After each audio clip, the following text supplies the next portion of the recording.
Changes in biodiversity have been a constant since life on Earth began. Plant and animal life have adapted at a steady pace to ensure healthy, productive ecosystems. But the well-balanced species communities that have been the staple of life on Earth have become increasingly unstable. With the rise of industry in the 19th century, biological diversity in the oceans has declined at an unprecedented pace. Overfishing, pollution, and changing climate are threatening the future of many animals previously considered immune to environmental changes.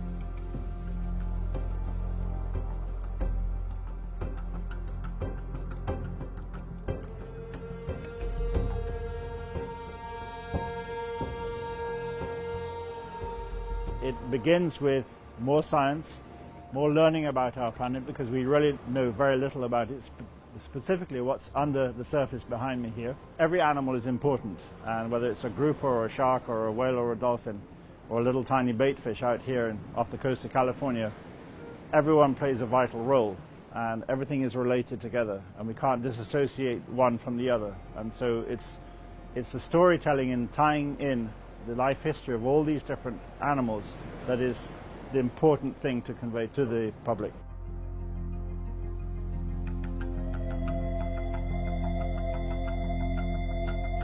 The numbers of apex predators like sharks have plummeted in the face of industrial fishing.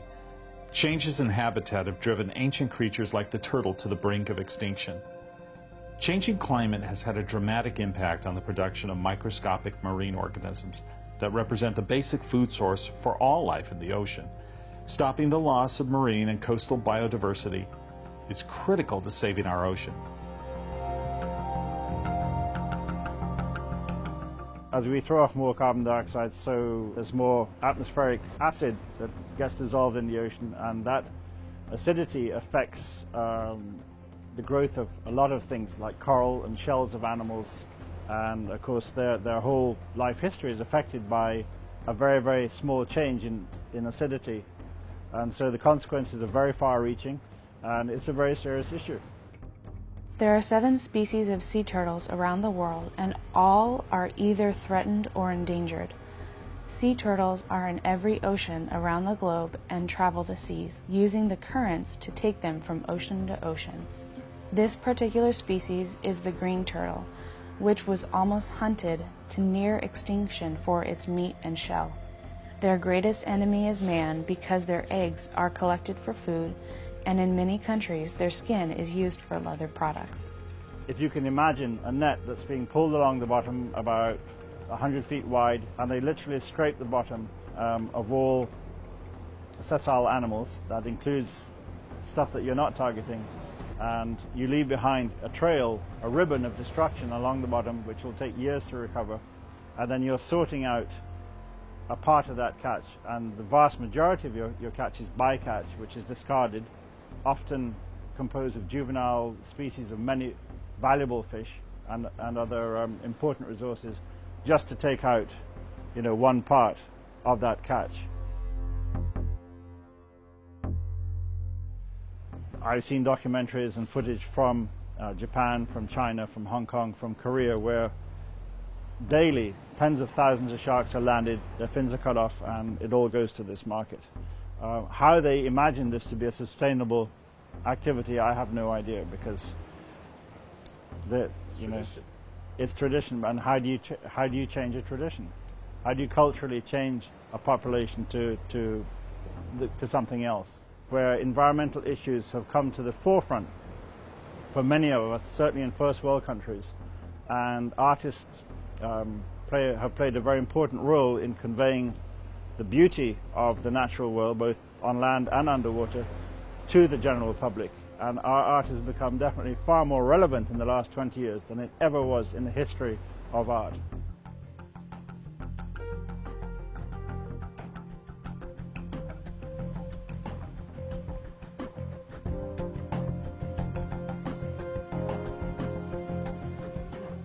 The sea turtle population in Hawaii is one of the few population groups that have been increasing over the last 30 years due to the actions of both the local government and concerned citizens.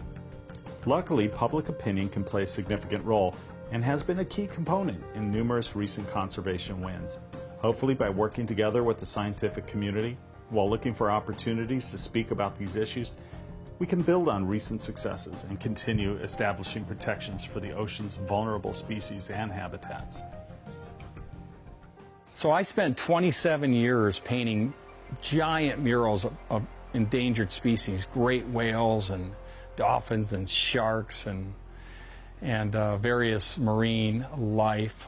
One of the greatest thrills, though, is when I come down off the scaffolding to the ground and I get to talk to a group of kids, and they're so excited because they got to kind of look up there and see how big a human is next to a life-size whale.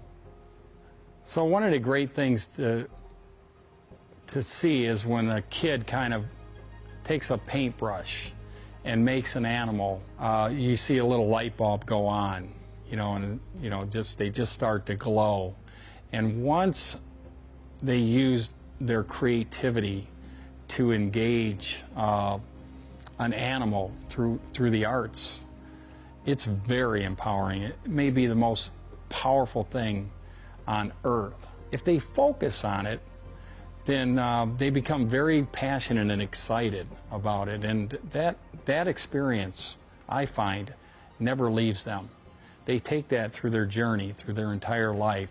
So then when they become teachers, when they become writers or artists, or they become leaders that have that already embedded in their consciousness. So that's the investment I think that we can make as artists, as adults.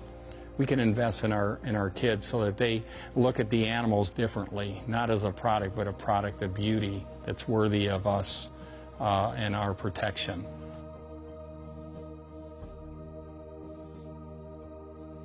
Unlike the adults that will just tend to shove it off and overlook it, the kids seem to be more absorbent of this type of information, and I'm very encouraged by that. So I'm spending more time doing schools visits, little half-hour trips, showing them video clips, and of course using the social media to show very short clips of footage, high action educational content, get that wow factor going, to educate them about issues primarily.